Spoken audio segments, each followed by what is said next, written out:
C'est bien que non, moi, système, il faut que moi changer mon quai. Je crois que Lelo, Freddy Rosala presque Yemoko, a démontré beaucoup de monde. Parce que Maramon, tout le monde la question de qui est belé. Lelo vraiment Freddy a pas répondre à la question de Bino. Tout le monde déjà Freddy Bonnet. Bien de qu'on a papi gain, pe mbote na ba de konyo so bazolanda biso na tolo belafi. Nzambe mpongo tolendo pambola bino nyoso. Voilà, ndé na lobby on a Freddy mo mikolo père au monde na té. Moi éteint dans l'andaki pe bon monika ba occupation à poto hein. Boyebi poto il faut bouger de gauche à droite et ça la rappelle moi vidouana et puis koya sous na tolo belafi pour na quoi apporter moni émission de ça là et ça pour na quoi apporter le comment il veille pas batu. Donc tant aux autres passer message faut message on les appelle vrai pour batu ba yeba ko un peu lumière wana obalingi ba yeba. Voilà, ndé na obi Freddy lelo za yomoko na habité lelo au deux autres travailler ndeni. Bon, effectivement, na mona iba question botuna ki ta on a le bef mukimbanga za nzambe ba pesi ba monsieur bandimaki ba monsieur ba commenter ta on le baki Jésus azala kité ba monsieur pe ba commenter ta on le baki Adam azala raté ba monsieur ba commenter et je na vandaki na talaki ba questionnaire ni ba commentaire ba salaki na c alors lelo na epona répondre nango. Na sala moi résumé moi je pense que batu balanda landa be mission nanga biso ba comprendre bien te yango mona ngena na tableau pour que ça la nuance moko pour na comprendre bande connaissance ba na problème moko il y a Dieu na nzambe yango yemo ba benga fumukimbango molimo mosantu fumukimbango aza molimo mosantu te eza problème à sémantique ya ba mot ce qui moko eza mal compris le reste est comme un problématique yango to meko bouya 30 minutes na ngolu ya fumukimbango ko ça ne fixe quelque chose et puis à la fin na kotangela bino lettre oyo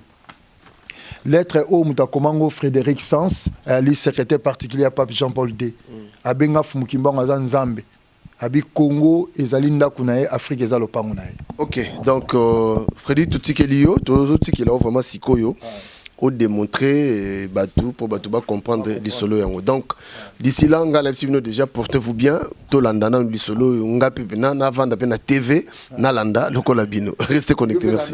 Voilà. Bon bande ko na ngai inde toto lo bana to le la vie na yena tableau pour na comment pour Batou mbazo moya comprendre. Alors il y a quand même une grande différence entre Congo Oyo Nzambe Nzambi na Dieu et kokani atamu kiti eza deux concepts keseni deux concepts keseni et kokani atamu kiti donc tu vois jamais qu'on traduit comme Dieu na nzambe na langue na biso eza vraiment pratiquement impossible eza deux concepts kokanité. OK alors comme Dieu au bomoni na deux minuscules eza peu différent na Dieu na deux majuscules. Oyoyo ezali non commun. Oyo ezali non propre. Ya mutuana, yeloko wana. OK. Alors, oyoyo ezana féminin nango, babengango déesse. Alors maintenant, ba kombo ezana langue na bisoté. Voilà ils ont posé biso ba problème. Pour ezana langue na bisoté. Ezana langue ya ba français, na kombo ya ba paya. Alors pour nous comprendre, il faut que na langue na bango comprendre pourquoi Dieu to déesse ngi koloba nini. Yango bande konanga to kikala na to uta d'abord na origine ngo kombo oyo e bimi na langue indo-européen dei. Dei na étymologie nango dei ngoloba jour. Jour. Jour pa na biso ngoloba mukolo. Mukolo. Alors na mukolo tozana iloko mibale to na kolo otobi seigneur. Déjà vous comprendre si bon mon attend on commence toi na mu mo ma et ali ngolo ba source bon mon na mo oyoyo na Bible pour na bino ba chrétien botanga Bible mingi na utiliser exemple pour vous comprendre Moab tant babi Moab abi oyoyo ngolo ba père mo ngolo ba source donc awuti na papa. Dans bon monde on a les sola ya bana lot oyo bana lot ba botaki na papa na bango lot bana ba moabite na ba monite donc abi oyo ezana égyptien père na français on to bi abbé oto lo ba monsieur l'abbé na araméen yango tolobi Abba. Tant Jésus na bino na croise le ba Abba yango wana. Alors maintenant, comme osu dei elingi koloba astre. Ba astre, je pense que biso to yebi yango, ba étoile, ainsi de suite. Comme o dei elingi koloba sous lumière. Donc, ça c'est la étymologie dans le jour. Bon, dans la Bible, il y a un soir, il y a un matin, le premier jour. Nous, on a l'inga la babengi mukolo. Astre, étoile, lumière. Définition étymologique. Vous avez jusqu'à la même étymologie, le biti ezali nzambe. Donc, comment on appelle nzambe. Alors, on a effacé.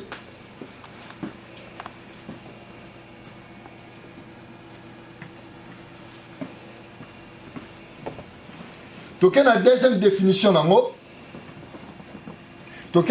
définition, la dictionnaire Larousse Balobi, Dieu, là c'est le dictionnaire Larousse, c'est le sujet d'adoration.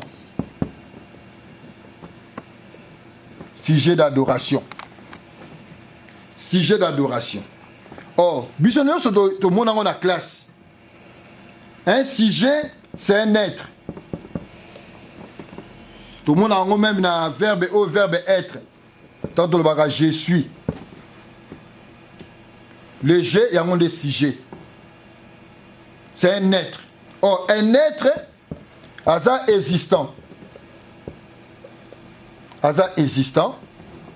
Or, comme existence est bien estare dans latin. Et nous goloba, on a dépendre na mutu, on a outil quelque part. Sachant que Nzambe ne dépend de personne. Donc, tu as dit que dans sa définition, on va zoper sa biso. Alors, tu as la troisième définition. Bon, mon ango, ezo kolenda tu kokana. Ezali dictionnaire. Bon, le kango, bon, mon ango. Comment ango ezali dictionnaire hébreu. Dictionnaire hébreu biblique. Ils ont défini Dieu, terme Dieu, et pour le dictionnaire hébreu biblique, comme Dieu, ils ont désigné d'abord Seigneur, gouverneur, catégorie sociale,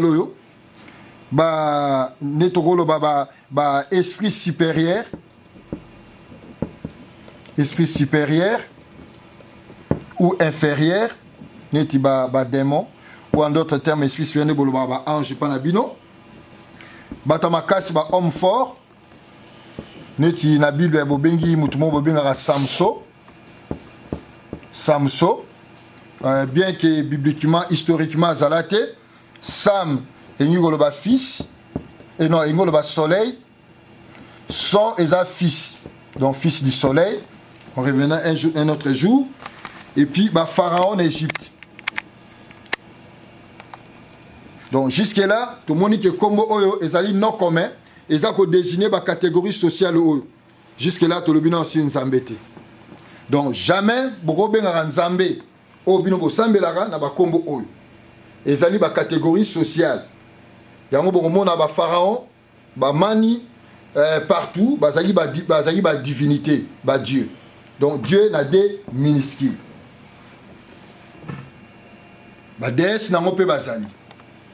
Alors, dans l'Antiquité, peuple nyonso na mitu na bango yebaki que il y a pas que Dieu moko, il y avait plusieurs divinités. Donc si on parler sur la divinité, non na bango ebele parce que chaque divinité a un rôle spécifique. Divinité moko pe sakaliba lazali, divinité bitumba zali, divinité pe sakamabota zali. Donc chaque divinité a une spécificité na ye. Donc ma divinité moko ka pona nini beauté et puis chaque divinité a un modèle la culte ya bosala pona divinité wana. Donc to longolango na mutu que makamotali Dieu ezolo bakara ke mutu aza mokeli na biso non. Donc jusque là on a touché dans Nzambete. Alors maintenant tant le baka monothéiste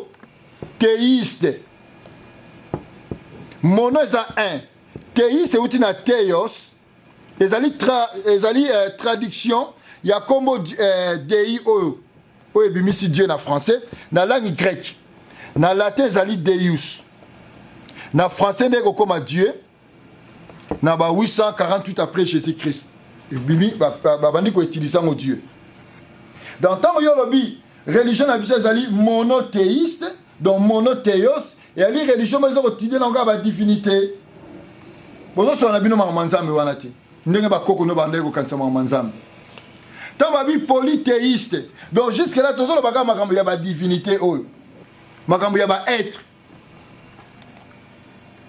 bato baza existant bato ba créer bango et jusque là to toucher ku tata nzambe te tozo na nka awa donc je pense que na tableau pour bato ba comprendre donc il y aura plus de questions par rapport à ça. Ce bokei boluki na ba Wikipédia partout vous pouvez vérifier pour comprendre yango. Alors maintenant ba divinité ngo banani baza na ba kombo na ba parce que ana le bien ça non commun ba divinité ba na ba kombo na bango so doké pas ba chrétien il y a une divinité ba bengaka Dieu Dieu dans la Bible protestant na esa bino Dieu avec des majuscules ezali et ali non propre comme il y a ils ont identifié entité wana mais sur les a des minuscules et comme non commun tout ça ba divinité musu bato adora comme on est Yahweh le tétragramme en d'autres termes Lucifer tétra pour la ligne tu as 4 lettres 1 2 3 4 tétra ngolo ba 4 ba lettre yango tétragrammaton. Alors, et maintenant, tout ça, c'est une divinité moussoussou. Oh, bah, chrétien va sambela. Comme on a Jésus. Et où tu as la langue, comme on a la langue latin, na grec, Jesus, to Jesus. Isabo. Donc, comme on ne va jamais sauver, c'est pas ça. C'est ça, un moti. Vous se trompez. D'ailleurs, ce bokei, quand on a un dictionnaire, on appelle ça une référence. Dans le dictionnaire, c'est en anglais, pour les gens en anglais, c'est of Christians, Christian, lore, and legend. Bon, on a comme Jésus, Ezali et Outina Zeus. Zeus, c'est une divinité grecque, Dieu créateur grec. Donc Zeus. Alors comme Yahweh n'est effacé pour tabler dans mon coussé mouké. Yangonde comme tétragramme. Yangonde bimisi Jova. Tant bachango ba voyelle. Yangonde bimisi Yahvé. Yahweh nabino ou Yahvé. Tant bachango ba voyelle d'une manière conventionnelle. Hébreu ils en a 22 lettres. Hébreu ils ont un hiéroglyphe. Et chaque hiéroglyphe ils ont expliqué le concept mobimba. Donc pour comprendre les lettres dans la Kabbale, le tétragramme, la clé de la Kabbale, si on maîtriser les 4 lettres, on comprend les Kabbale, on comprend les créations makamunios. Donc ceux qui comprennent Y, on va bénir Yod. Yod. Donc la lumière, le Père cosmique. Hey, la mère cosmique, WO, Vav, le fils.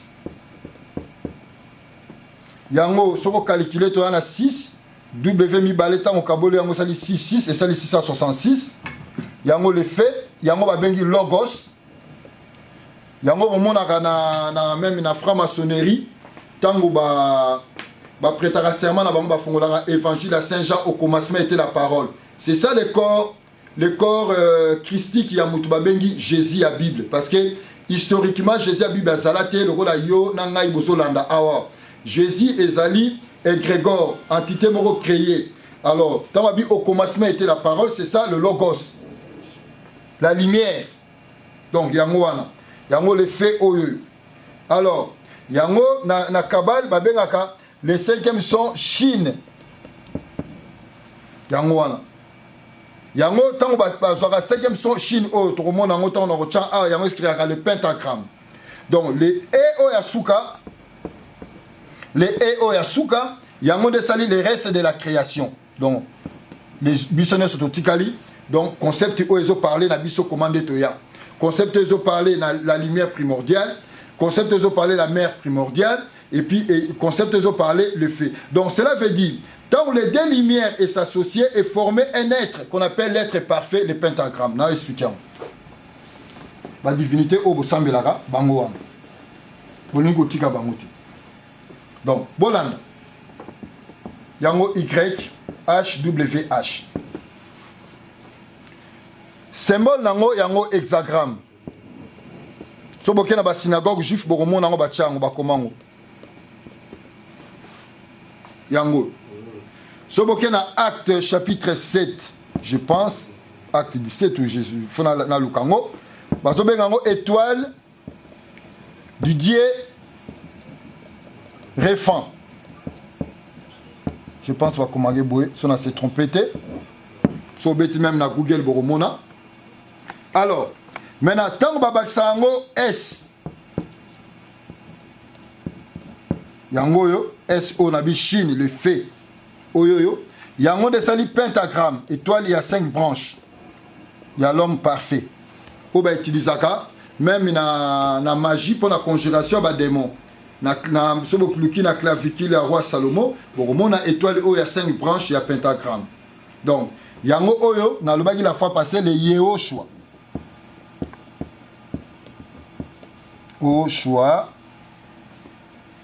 Yehoshua yango yo le Yehoshua yango le Yehoshua. Donc na Yehoshua boromona tozana Y, tozana H, tozana O.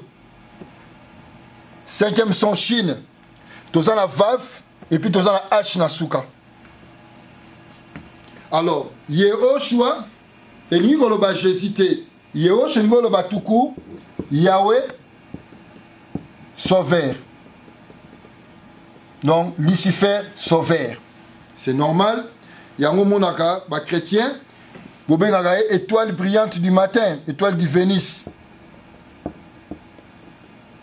Donc tout ça, ezaka ba divinité na ba divinité. Donc jusque là, bo toucher na concept ya Nzambete.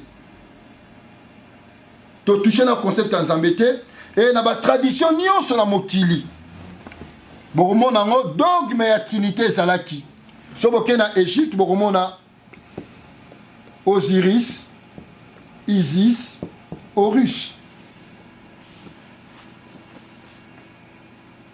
Soboke na grec na ba perse.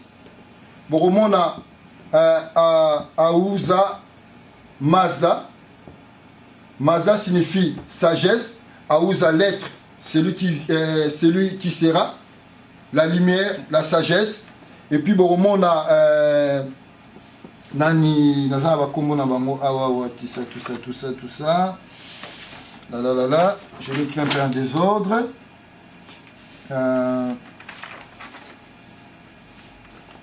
Tout ça na Atar, ce qui est la perse Akala, qui signifie le fait.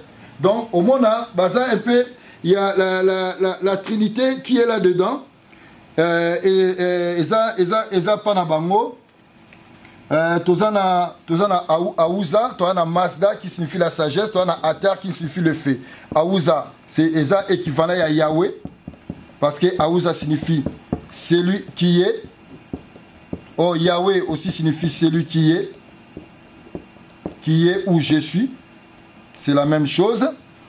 Amaza, Maza signifie sagesse, Sampienta, pas grec.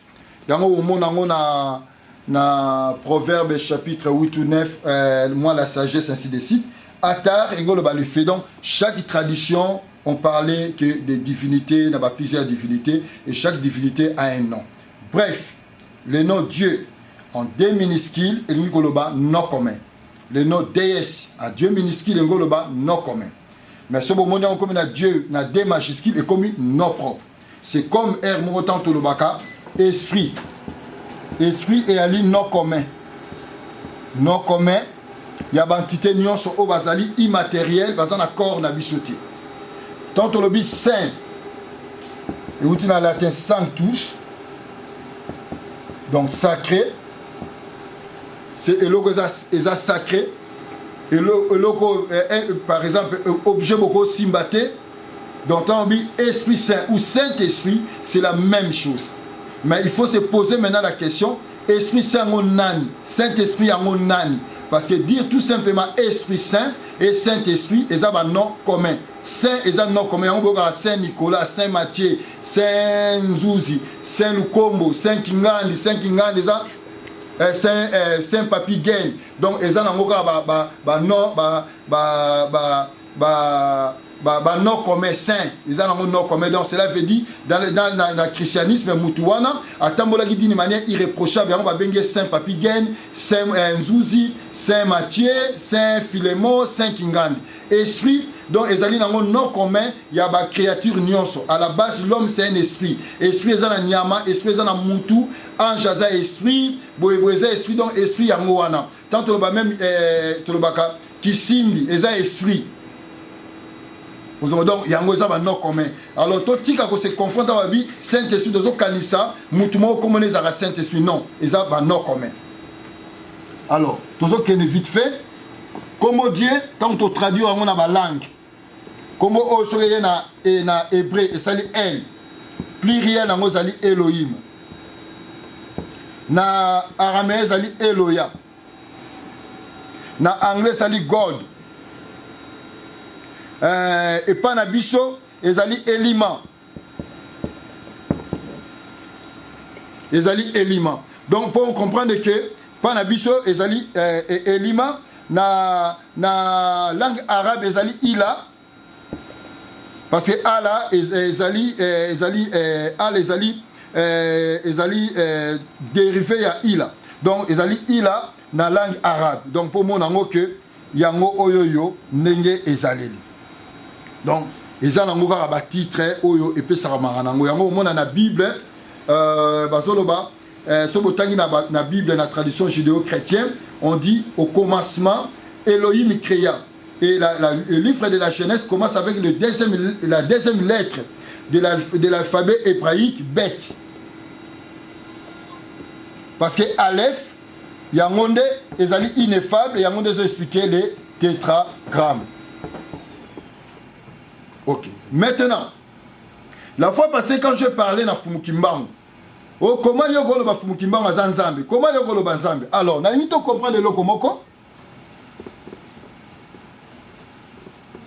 Nzambe o asali mokili ali mutute.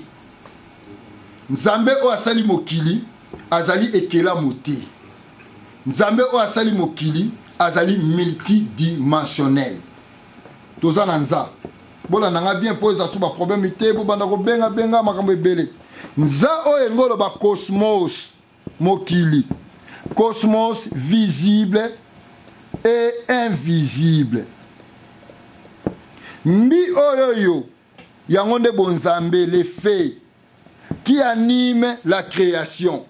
Alors tant balobi nzambi ton nzambe et nikoloba mokeli na biso azali na kacha bikela mona nyonso, c'est-à-dire eza lokola tata na repère ça un exemple moko pour te comprendre bien. Na reçoit exemple moko ya Bible parce que bato bala nanga mi la majorité batanga Bible mingi. So botangi na hébreu bokomona lorsque Abraham est allé bien qu'Abraham historiquement zalate, je vais pas parler de ça mais na faire comprendre un exemple moko. Abraham est allé donner la dîme de tout na Melchisedek balobi kokonae Lévi à Pesaki. Comment kokonae Lévi à Pesaki na moment wana zalakité? Parce que kokonae Lévi azaki na kati ya Jacob. Jacob azaki na kati ya mukongo ya Isaac. Isaac azaki na mukongo ya Abraham. Donc c'est la même chose. Biso to yali ba sperme na kati ya mukongo ya nzambe, si je dois utiliser terme on a pour tout comprendre. Alors et maintenant yango alors oh sperme kati na mutu c'est ça la vie. Ezali vie ezali partie ya mutu wana. C'est comme moboti moko aboti bana na 10 ou 50. Bana na nyoso baza une partie en zoto na ye. mais papa azali le tout. Mais banana nyonso 10 ou 50 ceux qui ba sangani ba former corps ya papa wana en entier. Donc c'est la même chose. La création tout entière, ezala soso, ezala niaou, ezala mai, ezala mupepe, ezala mutu, ezala ba hanche, biso nyonso toyali superme ya Nzambe. Toyali une partie ya Nzambe. Yango tozo parler na mbi. Yango ko mona moboti aboti bana na ye. Soki ba moni mo na Nzambe ah mais moi no asekaka lokola papa na ye. Moi na o atambola lokola papa ne parce que chaque enfant a reçu une partie à papa wana. Yango azali ko exprimer partie à papa wana. C'est la même chose avec Nzambe. Nzambe azala ba création na ye nyonso o ya sala. Donc lembi enyi koloba Nzambe a se fragmatisé. Ami katani ndamu ndamu ndamu ndamu, il a créé l'ensemble de la création o ndenge tozali lelo oyo. Biloko nyonso o epesa makombo. Azali ko animer biso, azali ko tambusa biso, azali ko faire exister biso. Mais Nzambe azali indéfinissable. Okoki ko définir yete. Nzambe ali insondable. Nzambe azali innommable. Okoki pese kombote. Pourquoi? Parce que l'acte de nomination, c'est l'acte de création. Donc, soki ozo pesa eloko kombo ozo créer mon subconscient na yo. Nzambe azali l'unique sauveur. Nzambe aza révélateur. Nzambe aza tout puissant. Nzambe ali trésor caché. Botala kaka ndenge azali. Donc Nzambe aza mutute. Nzambe c'est un principe. Mais Nzambe a se manifesté. Il est multidimensionnel. Il peut se manifester. Ako kota na kati na yo a opérer ba makama minene. Nzambe pe akoki ko façonner corps moko pour kaka asolo na biso ala kisabiso o ali ko sala. Yango bo monike na tangu ya fumu kimbangu dans la chair, bo mona ke Nzambe s'est révélé. Yango moni komoka kimbangu. Bolanda ah très bien. Kombo o kimbangu. Elingi koloba révélateur des mystères cachés.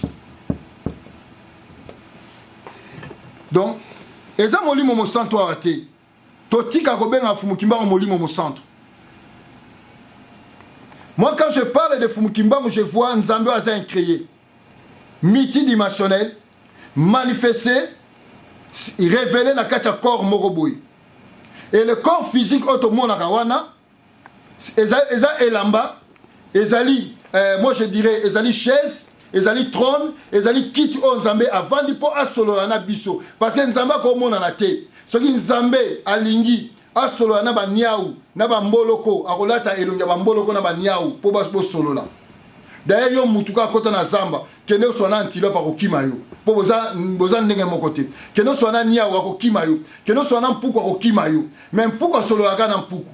D'ailleurs kutu mpuku na niaou e moko ba solola te ba kima naka.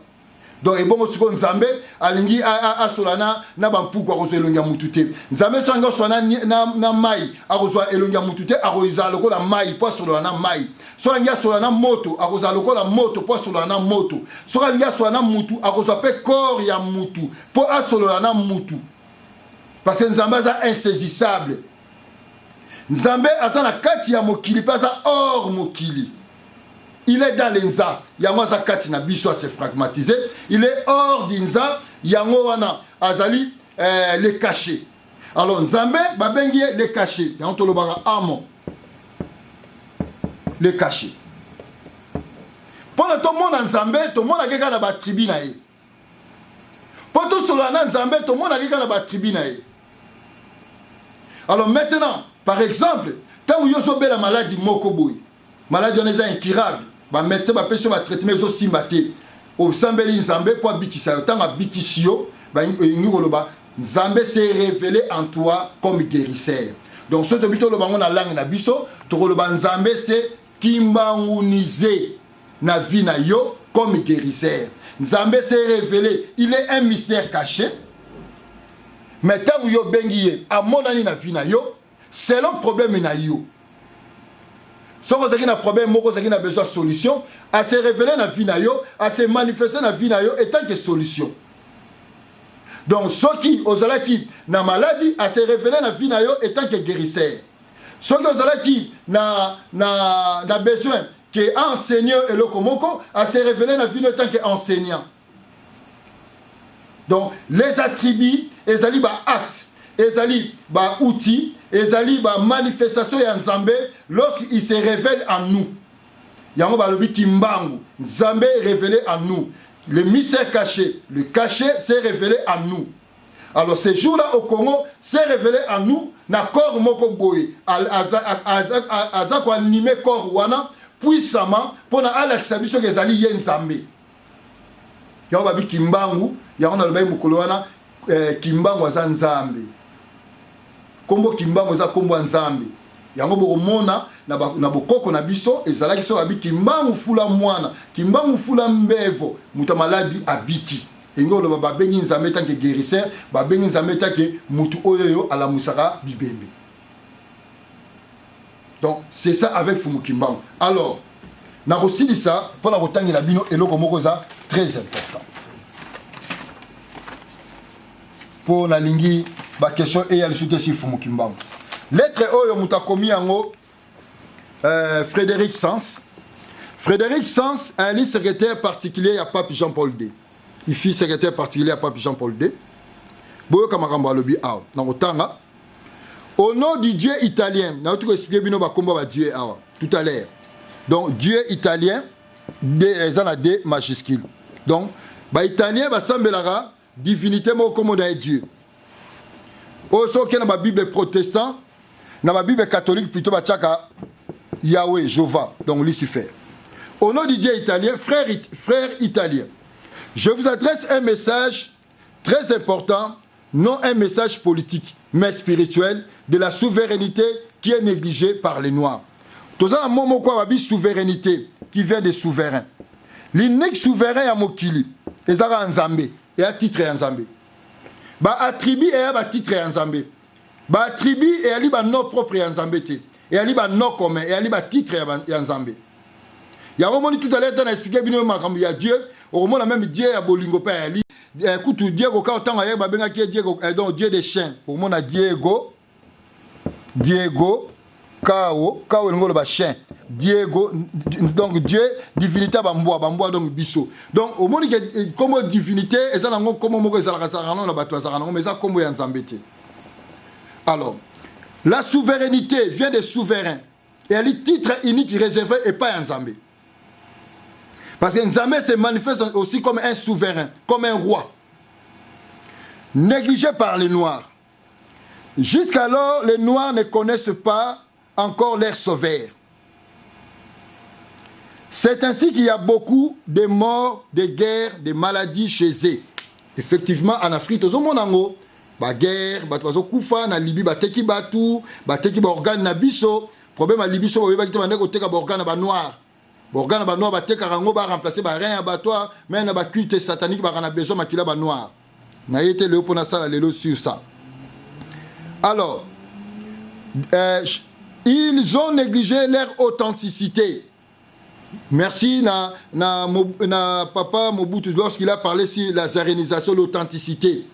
Tolingasu ba kombo na bisote tolinga to za lokwa mindele ba François ba Papi ba Nanouche tolinga ba kombo wana oleto sa ba kombo na biso moko Zuma Lukombo Nzuzi tolingi bongote tolingi pe ba langue na bisote soki congolais azolo ba français mabebo sekiye o azazoba ayebi ko lo ba français te ko lo ba français comme synonyme ya makambi ya mayele. Or c'est faux et ça la langue.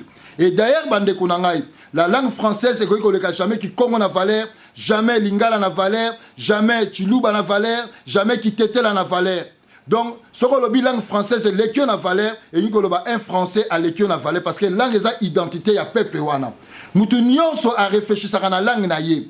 À l'autre rappelle la langue maternelle na ye. Yo botama na Kishasa, orolota na lingala, pe orolota Kishasa, orolota poto te ato sali 50 ans na poto. Alors, maintenant comment connaître encore leur sauveur? Le grand roi est sauveur. Babi les grands. S'il y a des petits rois, mais il y a un grand. Peu mobikisi ne fâche contre eux. Si les Noirs ne cherchent pas leur sauveur, l'Afrique sera tombée dans l'abîme des ténèbres. Ce qui tire l'eau, toko yeba koluka, mobiki si na bisote, qui dit mobiki si nzambe parce que les nos sauveurs ingolo banzambe, les grands rois et nzambe, les souverains et nzambe, l'unique. Yango na yeb samino bande kunangai. Moi, ngai nazali partisan ya monothéiste été. Nali partisan ya mono-originisme. Cela veut dire, il y a un seul créateur qui a créé les divinités. Mais les autres ont un problème moko. Au lieu d'adorer créateur, qu'on appelle le sauveur, qu'on appelle les souverains, qu'on appelle une Zambie, qu'on appelle ainsi de suite, biso tokoma ko adorer ba divinité ou ezali ba être. Donc ba religion lelo, ezali forme ya panthéisme moko. Ba religion o ya adora kabikela mo na place ya mokeli. Alors, ténèbres yango tozanango. Qui pédait comme un abisso, qui laisse si bien comme un abisso, ma camion s'en bien comme un abisso batumwindo. L'Afrique, terre des prophètes. Babi Afrique a ma belle prophète. Na Afrique, ma prophète a miné ne babima. Sauf que même na Sénégal, bon mon a oyo balobaka Bamba. Il a fait un miracle au Sakanate. Sauf que toyeka pa na bisso, Mbumba Philippe. Asala kutu ba miracle ka ba papa Mpadi, ba papa Ntoko, ba papa Ntwalani, papa Mbumba Philippe. So bobormona ba papa Sima Otoko, ba papa Mpadi, ba papa Matai Mwanda. De grands prophètes au babima na Congo dia totila. Na Équateur, ezapena ndeko mona bosani komo na epe ba bima kuna, ba tamine na minene. Alors, balobi terre de grands messagers divins. Terre de grandes richesses qui coulent comme des miels. Richesse des apanabiso, coltan des aramabélé nabiso. Toye bien na robeta li solo na ngote. Lieu des refuges d'Abraham, d'Isaac, de Jacob et ses enfants. Terre d'exil de Moïse et de Jésus lui-même est africain. Bien que Abraham historique à Zalaté, le nom Abraham, l'histoire d'Abraham vient du pharaon Akhenaton. Je ne vais pas me côté le mawana, n'a pas que lettre au barotou na souba question.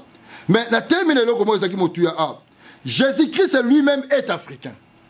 Alors nalingi na sala nias moko a eza motuya bande konanga. Lui-même est africain.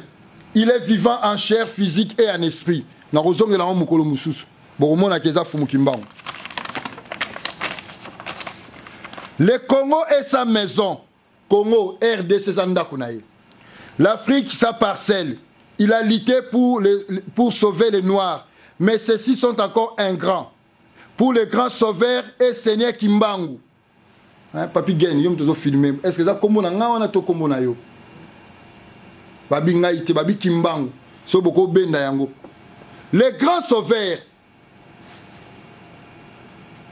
et Seigneur Kimbangu. Abi, je vous recommande au nom de notre Dieu italien, au nom de Jéhovah Lucifer, faites tout pour introduire cette vraie religion pure et claire, authentiquement africaine dans notre pays, dans toute province, district, commune, secteur et village. Et kotatina ba village na bango. Comme les siens ne les connaissent pas, profitons-nous de lui. Il va nous bénir si nous les connaissons en gardant ses commandements et ses principes. Voire même nos bêtes seront véhiculées dans des voitures de luxe. Bibwele na bango, bampuku na bango, baniao na bango, baotambo na ba merko, na ba bem. Toute religion qui n'est pas d'origine africaine est fausse parce que sa parcelle est en Afrique. Et sa religion doit avoir des racines authentiques en Afrique. Les ancêtres les connaissent sous le nom de Nzambi Mpungu. Donc, bakoko ba yebi na kombo ba yebi fumukimbango na kombo Nzambi Mpungu. Ba yebi na kombo molimo mosantu te. Alors bo arrêter ko benga ke molimo mosantu, fumukimbango azan Nzambe l'incréé manifesté na nzoto na biso na kozongela ngo un jour. C'est-à-dire Dieu tout-puissant. Bon, tellement besoin de la difficulté à traduire comme Nzambe. Et il les sauve entre les mains des ennemis. Tous les grands prophètes de toute race et couleur ont prophétisé sur lui. Bah prophète ba race nyonso. Même ba arabe partout. Ce ba prophétise ba loba si fumukimba ngote, ba za ba prophète Nzambe te bokeba. Au début du XXe siècle, il s'est révélé de nouveau pour les sauver entre les mains de leurs ennemis. C'est clair. Donc, il y a un albi fumukimba ngazali Nzambe. Na kozongela yango monsieur Zoya, je revenais encore sur ça, si c'est Jésus africain, pour bande qu'on a vu c'est Padi, c'est pas le baptême papa Padi, Batokoi, c'est pas le baptême papa Ntoko, et ainsi de suite, Kimbangi, c'est pas le baptême Intel, Non, c'est Fumu Kimbangu qui est l'unique sauveur, c'est lui les Zambi, c'est lui les souverains, c'est lui les seigneurs, c'est lui les créateurs, manifesté na corps yabo moto pour akuta anabiso. Et ngolo batelo a manifesté qui Nzambe a disparaître té. Il continue même na kata nzoto na yo, il continue na kata nzoto niao, il continue partout à quoi animer. Nzambe a multidimensionnel, multi-opérationnel, multi-manifestation. Tout ce qu'on a pour la lune.